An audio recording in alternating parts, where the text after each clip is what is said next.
Hi Rahul, good morning, and hello everyone. We are starting our second episode of Seven InsurTechs. Rahul and me have decided that we need to give InsurTech the much deserved buzz and attention. Kind of a hectic version of fintech. We decided that we should talk about seven things in InsurTech, not necessarily seven InsurTech companies. Sometimes we'll cover a bunch of InsurTech companies, a bunch of big trends, as well as say, if there is big tech companies which are doing some work in this space or they are regulatory pilots. So, interestingly, we today have a bunch of very different things and companies. We have um, in big tech, we are going to cover today Amazon, Grab, and Tencent. In terms of InsurTechs, we are going to cover DocDoc, Bima, and Slice. And then we will cover very interesting pilots like Digit in India, under the IRDA insurance sandbox. And so that's the thing. Um, well, before we start, how's the storm situation in Bombay and are the winds very strong here? So first of all, good morning, guys. Good morning, Amit. So the storm wasn't as bad as I think many people sort of predicted it would be, and life is, I'd say, slowly returning to normal here on Marine Drive in Mumbai. I can see a couple of people, now starting to step out, but it'll be a slow journey to recovery, and definitely looking forward to today's session. We've got, I guess, a nice lineup of startups to discuss. Right. Thank you so much for your time again, Rahul. And I think we will basically follow the format like the last time. I will cover one company and then I'll pass it over to you to cover the next one. Um, so let's start with the insurtech called DocDoc, which I think you have been tracking and you have met them a couple of times.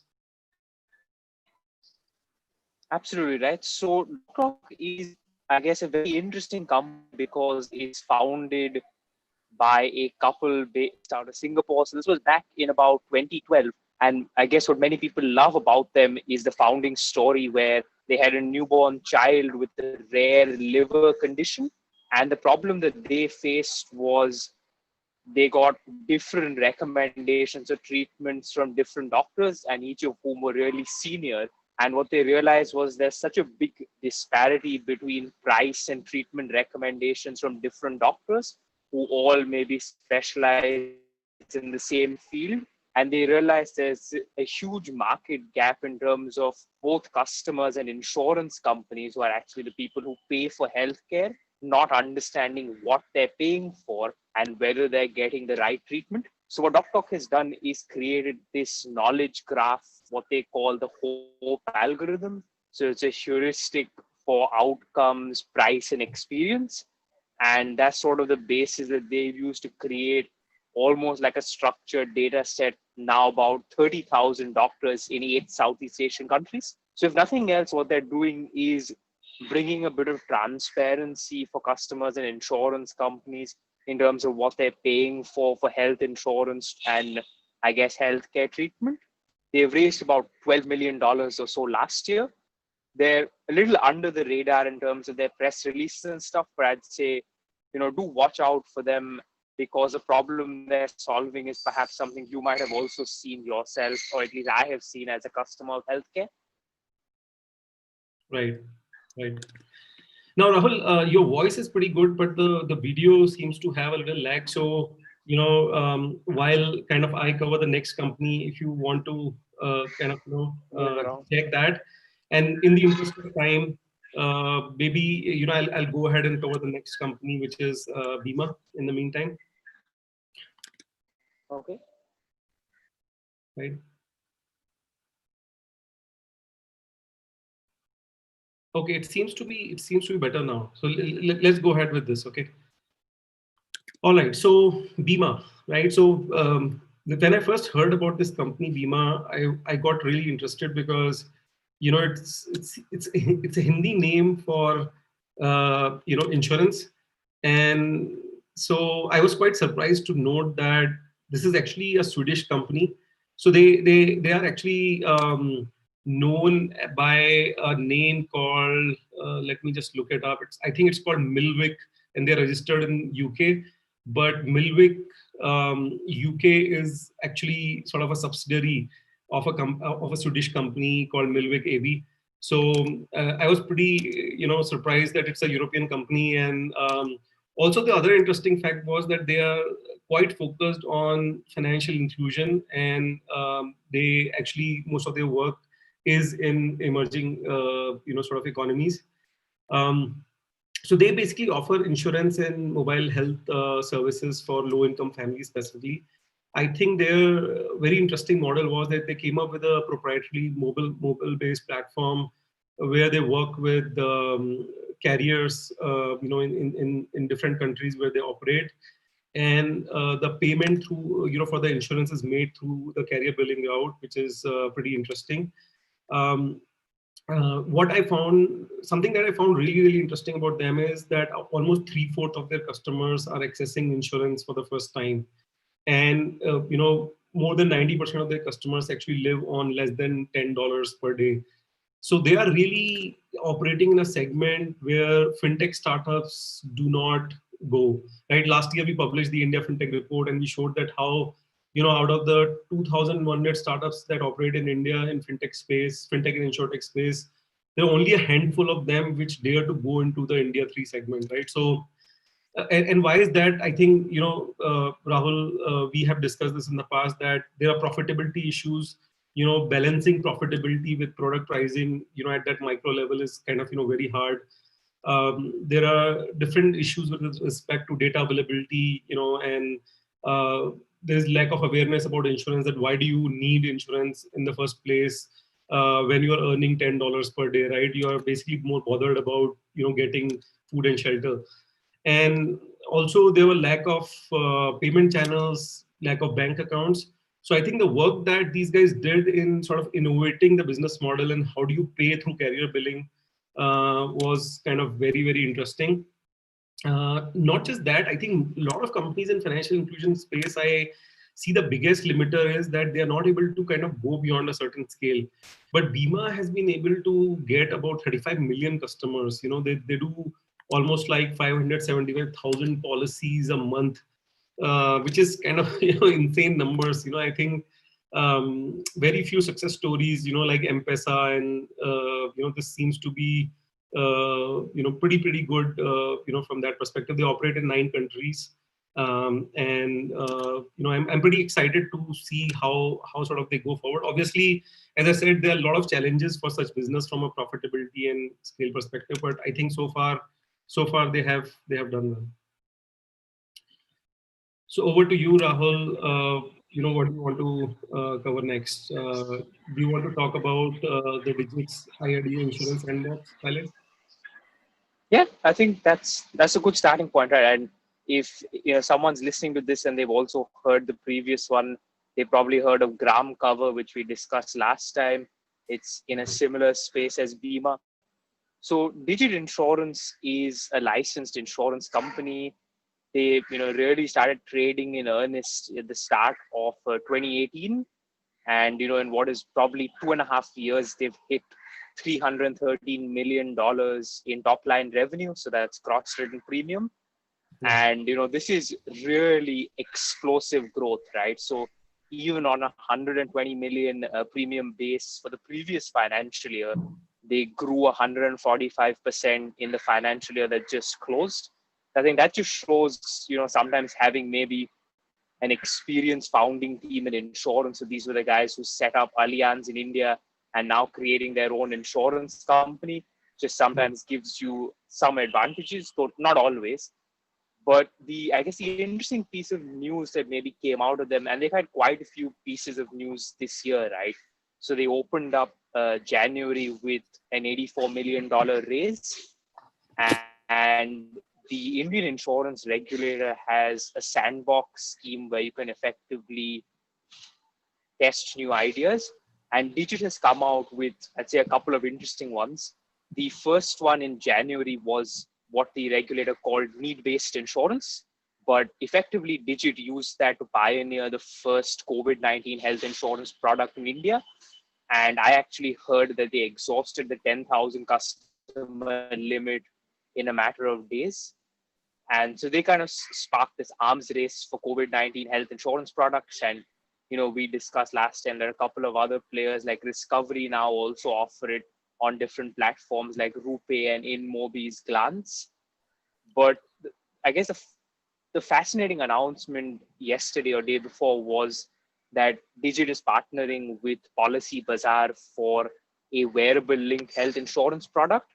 I'd say India is very much at the nascent stages for linking health insurance with your wearable devices.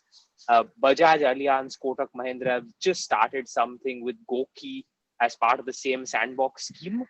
But the combination of the fact that Digit can innovate in underwriting by virtue of being a licensed insurance company, together with Policy Bazaar's tremendous reach, just makes for this to be like a very interesting partnership and one that I'd say we should watch out for.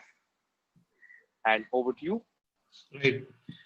No, I like Kamesh Goyal, who is the chairman of Digit Insurance. Not because he's a Goyal, don't get me wrong, but really because when I talked to him, I found it very sort of interesting that he's a very pragmatic guy, comes from a lot of insurance background, alliance, and all of that. And he was talking about simplifying insurance using technology, but he said that do not confuse us with a typical insurtech startup. We are like all grown-ups, we have lots of experience, there's a lot of solid firepower behind this company, and they actually do a lot of work in the a lot of policy they sell is through the OTC channels and big deals.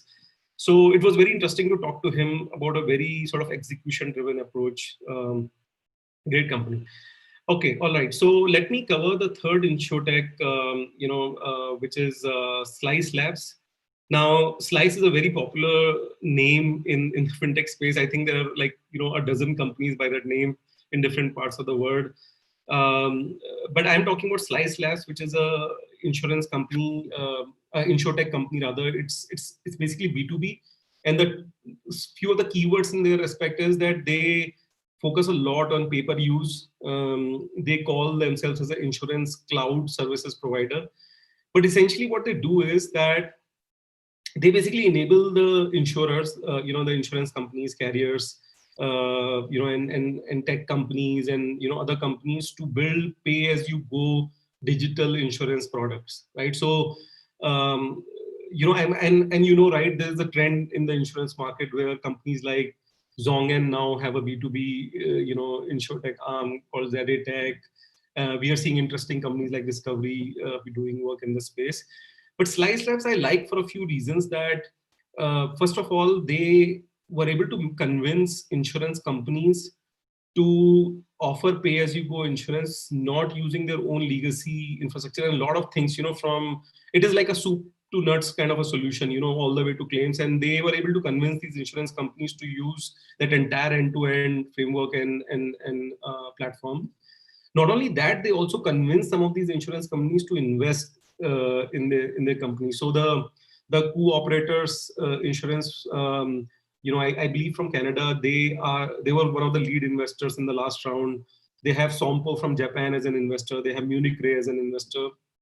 And I found it very interesting that they are dealing in cyber insurance, ride share and home share insurance, and pay per use. And a classic example of the work that they have done is that they partnered with AXA, Excel, and they basically offered pay per use insurance to Lenovo's SMB customers, and basically on demand cyber insurance for Lenovo's small business customers, partnering with AXA.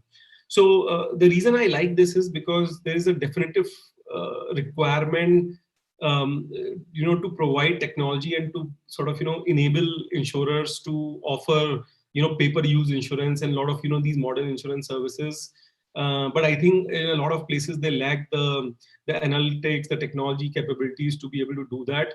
And what I'm learning is that in some cases they were able to go live within a couple of months.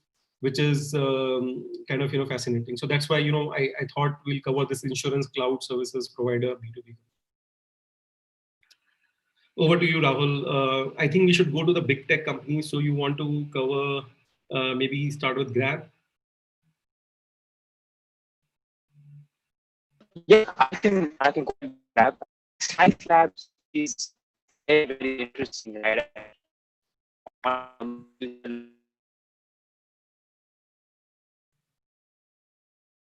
Hey, Rahul, we are losing you.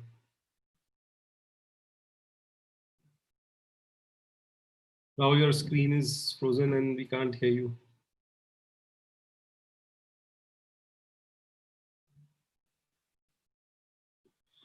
Okay, so just in the interest of time, while Rahul is back, I will try to cover one of the three big tech companies in insurance that we wanted to cover. And the one that I am going to cover is Amazon. So really, Amazon's journey in insurance space started in 2016 when they offered something called Amazon Protect in the in UK, and essentially what it was. Basically, on their marketplace, they started offering accident and theft insurance for consumer goods that are sold on their platform. This was in the UK with the help of Warrants Group, which is an insurance company. And so people were very surprised back in 2016 that Amazon started doing that. Then a couple of years down the line, they basically invested in Echo, which is a full licensed, fully digital licensed, insurance company in India. It's a startup, a very sort of successful, heavily funded startup. So Amazon actually put about $12 million in this company. And then basically they have been pushing their car and bike insurance, on their platform. Um, and then basically during COVID-19, they were a bit silent, but we came to know that Amazon is offering insurance cover, obviously, through Echo to their sellers, to their seller network, basically for free, which is a great thing to do during these times. So Amazon Protect in 2016, Echo investment, and then this. And then what we are seeing is today, if you go on Amazon in India, you can actually click on the car or bike insurance, which is shown, but it takes you to the Echo website, from within the app. But now, it seems, and Rahul has actually written about it. So I'm just quoting you, Rahul, that it seems that they might go into an integrated sort of in-app experience where using Amazon Pay, you might be able to complete the insurance policy purchase within without going to the Echo website and within Amazon's website. We were also reading recently that they have gotten a corporate agency license, a composite corporate agency license from IRDAI. So maybe the idea is to start selling third-party insurance. Of course, with the investment in Echo, they will try to push Echo insurance. I'm sure. Apart from these things, what we also understand is that given that Amazon has Alexa and a lot of home devices, they might be very interested in home insurance. Still very early days. But because of all these things, we think that Amazon might be a good place. I think distribution remains a big challenge in insurance. How do you, it's not a product which is that easy to sell. That's why you see it's underpenetrated. People, especially people who have a value perception doubt on insurance, right? That results in a lot of underpenetration, especially in emerging economies. Now, since Amazon reaches to a very large section, of customers, maybe they will be able to help with distribution. They also started something for their employees in the US, and it seems that the way that they're positioning it is that they could actually offer it to other companies in the future, and we know that they could actually replicate the Amazon Web Services model, with health insurance that they're offering to health insurance and health services that they're offering to their employees. So interesting thing. And just one last tidbit when I pass it back to Rahul was that Amazon.in was actually launched today, on the same day about in 2013. So I saw, I think Amit Agarwal actually did a post where he said that it was exactly 7 years ago that we started Amazon.in, and looks like Amazon's insurance foray seems to be the strongest in India. So, it's kind of an interesting market to watch out for. So over to you, Rahul. You're back, and you were talking about Grab. Yeah, sorry about that, guys. The internet is a bit weak here right now. I guess all telecom lines have just been knocked out by trees falling. But on that note, Amazon today is probably celebrating 7 years in India, and you're right, Amit. They've got some fascinating stuff. I think Amazon Health, and then, like you said, Haven Life, that joint venture with J.P. Morgan and Berkshire Hathaway in health insurance space could be like the AWS for healthcare, which could be the scary moment for like the incumbents. But I guess shifting gears now all the way out to Southeast Asia with Grab, right? So most people think of Grab as this mobility platform or alternative digital economy, which raised like a $6 billion Series H, and I think they're probably still pumping more money in. But like you said, the biggest challenge with insurance is getting that locked in distribution, and being able to launch a product and then having this captive base of about few thousand people. But in Grab's case, it's 710,000 drivers use the platform on a daily basis. We're not even looking at the riders and then the people who order food. And Grab has sort of engaged in a couple of interesting partnerships in insurance.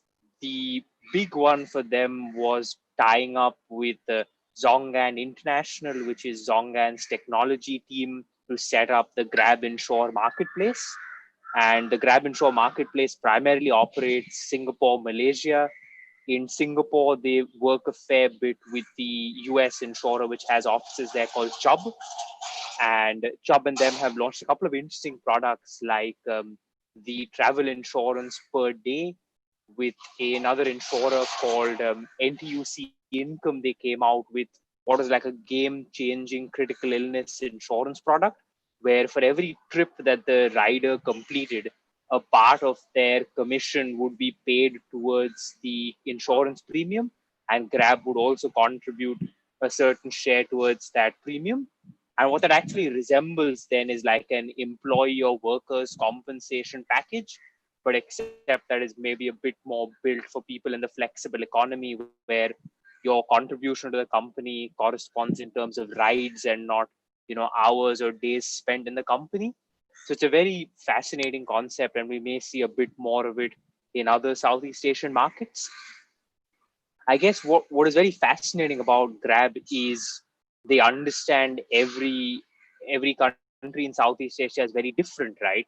And when they opened up Grab Insure in Malaysia, their first product was actually focused on pay per day motor insurance for their driver community, because they realized that to operate a taxi in Malaysia, you have to pay the whole annual premium upfront with every other insurer.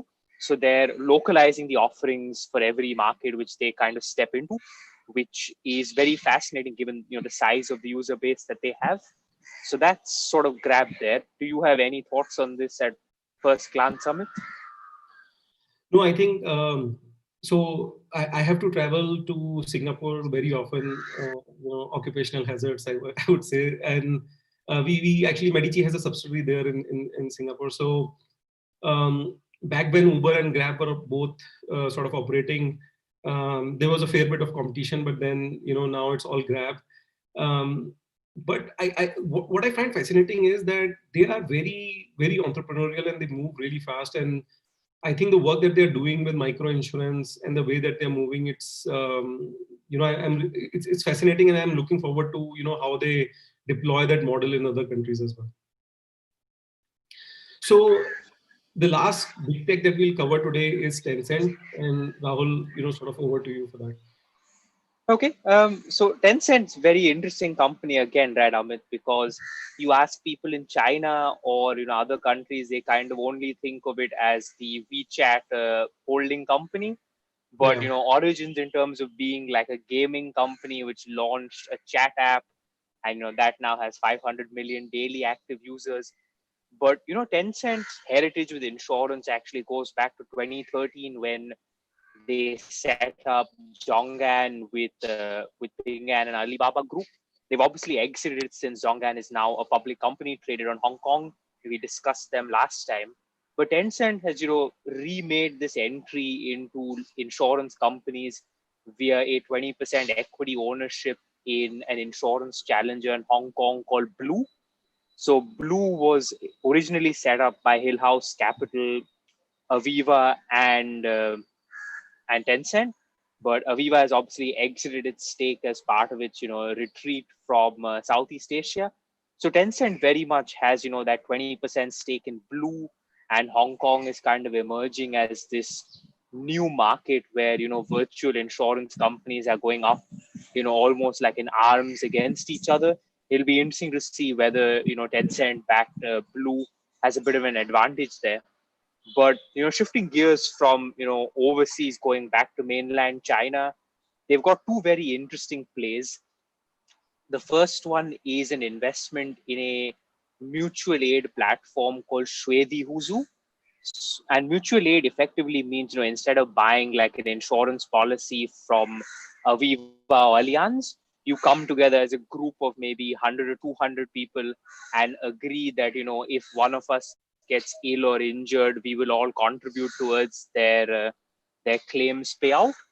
And I guess the beauty of Tencent is, they have huge scale and they're probably funneling a lot of, I guess, traffic to Shwedi, who it now has about 80 million customers just on the mutual aid platform. And they also do a couple of other ancillary activities there. Tencent led a 74 million Series B into them. So pretty big commitments, but makes sense because the founders of Shwedi Huzu were Tencent executives. The other bit, and maybe this is probably best to be like a separate company for next time, is WeSure.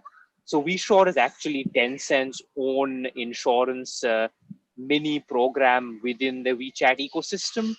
And, I think mini is a bit of an understatement because it has 55 million customers and, settled about $120 million in claims. Maybe WeSure is probably best for like a separate segment because they do a lot of work there. And finally, on, coming back home for you and I, Amit, Tencent actually led the $150 million investment into Policy Bazaar last year. So you can see they've got, interesting mix between insurance companies and distribution platforms in insurance. And I think they're probably the most active Chinese big tech company in insurance. Right. Right. So, I think on that note, I also wanted to mention a few things sort of as we end this session. First, there's a lot happening around the world, around us in different countries, not just COVID-19, but, the issue which is happening in the US. And, we care about that issue a lot. So, basically we extend our full support to this cause, to those causes. I also wanted to mention that we have, when we started this series, we basically wanted to keep it very iterative and learn from what is the best for the audience. And today, as you can see, we are not just covering 7 InsurTech companies, but we also covered, 3 big tech companies in insurance. We also covered an insurance sandbox pilot from a regulator. We also hope to bring 2 new things in the future. One is that we are going to invite some of the InsurTech founders and some of the other insurance experts to join us in some of the future sessions. And we are also hoping that when we are actually talking through these companies, we might be able to show you some material, some screenshots so that you can relate to these companies. And if there is any other suggestion that you guys have, I know this session is being live casted to LinkedIn, YouTube, and Twitter. So if you have any questions, please feel free to kind of reach out to us on any of the channels and let us know what are your ideas. I do see that there's a quick question, and I think we have a minute left. So let's say this. This from Ranjit Bedi. I would say Ping An is redefining ecosystems as an insurer and wider plays like Good Doctor. And I think Good Doctor is something that we have discussed. Anything to add quickly, Rahul? Now, I think we can do like a whole 20-minute segment on Ping An, right? They deserve all the credits, but Yeah. very valid point, right? We probably should cover them and maybe do like a roundtable style discussion there. Yeah. Is it true? I've heard that Ping An has more than half of their employees are actually engineers. I- It's a tricky one, right? Because I think if you remove the size of their agents, which are about 1 million people like LIC in India, that would probably be true. They have a very, very strong, offline distribution channel, which has But those supported their growth. but those agents won't be on their payroll. Like I meant, like the employees. So Yeah. So in that case, yeah. you're right. I think they definitely deserve probably half a session, just on Ping An. So, thanks for mentioning. Um, all right. So I think we come to the close. We want to keep it very sort of, just a couple of minutes on each companies, and we want to keep this entire session very time efficient so that we respect everybody's time who's watching this, and we are able to kind of cover the key highlights. But if you have any other questions on these companies, please reach out to any of us. Obviously, Rahul is much more intelligent on this than me. But yeah, feel free to sort of reach out to us. So thank you everyone for joining. Thanks, Rahul, for your time. Thank you. Thank Bye. you.